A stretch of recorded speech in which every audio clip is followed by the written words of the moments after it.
Hey guys, welcome back to my channel. I'm so sorry for being absent these past 2 weeks. I've been sick and I didn't really feel inspired to create new videos for you, but I'm back now, and in this video I'm going to give you 5 tips for revising your subjects. These tips are from an ebook called The Rules of Revision, written by my friend Liam. You may know him as Exam Grade Booster from YouTube, his website and Instagram. This ebook has a lot of tips and tricks on how to revise, and I have picked 5 tips from his book that I'm going to share with you in this video. Now I do have to say I am sponsored to make this video, but I truly believe this ebook is going to be really helpful for a lot of you. This ebook is especially useful for students who don't have much experience with studying or students who don't know how to handle their study material. I have a link to the ebook in the description box, and there is a 40% discount on the ebook right now until Thursday, so if you want to have it, now is your chance. There is a link to the ebook in my description box and on screen at the end of this video. When reading a book like this, you shouldn't take everything literally, but adjust the tips to your own situation, which is what I'm going to do in this video. Without further ado, let's get to it. My first tip is to prepare yourself for revising. Let me explain what I mean by this. During the semester, you're going to take a lot of notes and you go to the lectures, and these are the first steps in the learning process. Now, at the end of the week, gather all the notes you took during the week and run through your notes quickly. While doing this, constantly ask yourself, do I understand what I am reading? If yes, great. If not, you have a lot of time left to understand before the exams take place. You can ask a friend, a teacher, you can look it up on the internet or go to the library. This takes minimal efforts, but the results are great. There are 2 big advantages.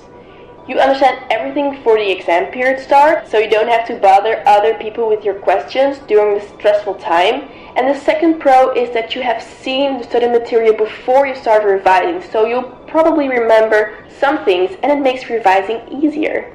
My second tip is to plan in different types of revision in order to study more efficiently. Even if you are motivated to study, everyone gets bored after a couple of hours of studying. We get distracted or we get tired no matter how smart or motivated we are. Something that really helps is to plan in different types of active studying while revising.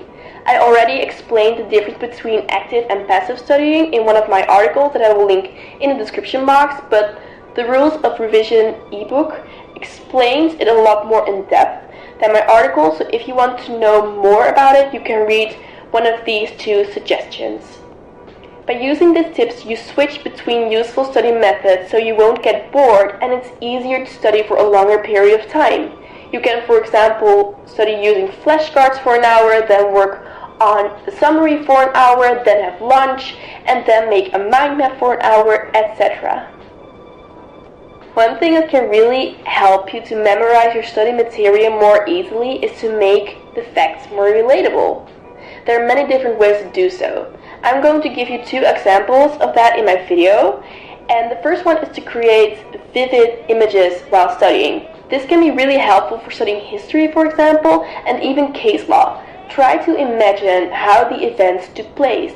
This allows you to remember certain details more accurately.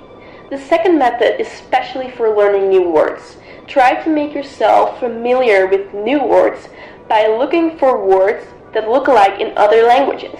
For example, the word necessary in English looks a lot like the word nécessaire in French. Tip number 4. Teach and learn outside of the classroom. In my experience, teaching is the most efficient way of studying.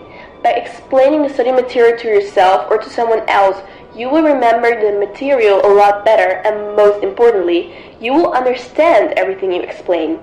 The ebook suggests to look for a study buddy or a small study group and discuss everything you have studied before the exam. The idea is to sit down and take turns explaining certain topics of the study material. There are 2 ways you can benefit from this. 1 being the teacher and 2 being the student. While being a teacher, you get a great opportunity to explain what you have learned. And while being a student, you hear the study material from another perspective, which you can learn from.